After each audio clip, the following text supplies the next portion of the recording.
Қайырлы күн достар, сіздермен бір жасағанда сәтті шығатын рецептімен бөліскім келіп отыр. Үй жағдайында жасасаңыздар өте дәмді шығады. Бұның аты бөрек деп аталады. Қолдан жасалған қатпарлы әдемі дәмді бөрек шығады. Міндетті түрде видеоны соңына дейін көріңіздер. Және де осындай бөректі жасап көруге кеңес беремін. Өйткені бұл өте дәмді әрі тез және қатпарлы болып шығады. Бұл жерде менде дайын қамыр, видеоның астына жазып кетемін. Қамырына не жасау керек, яғни не қосу керек. Бұл жердегі қамырды мен қолмен домалақ көлемде көз мөлшерінде бөліп алдым.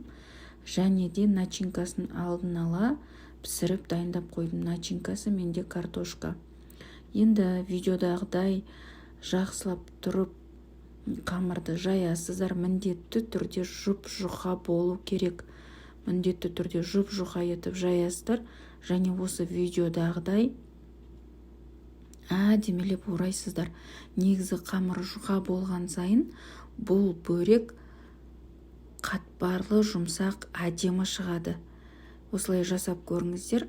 Және дайын болған бөректі осылай жұмыртқаның сарысыны жаға отырып, дайын қызып тұрған печканы қосып, сол печкаға салып аламыз. Енді өздеріңіздің градустарыңызға қарай печканы қосасыздар. Менде 170 градусқа пісіріп шықтым. Міне дайын болған қатпарлы, дәмді әрі тез дайын болатын бөректің рецептісімен бөлістім.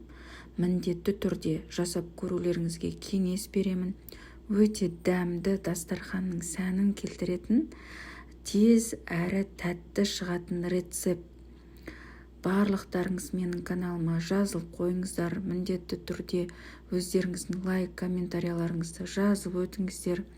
Және де осы видеоны соңына көргендеріңізге рахмет.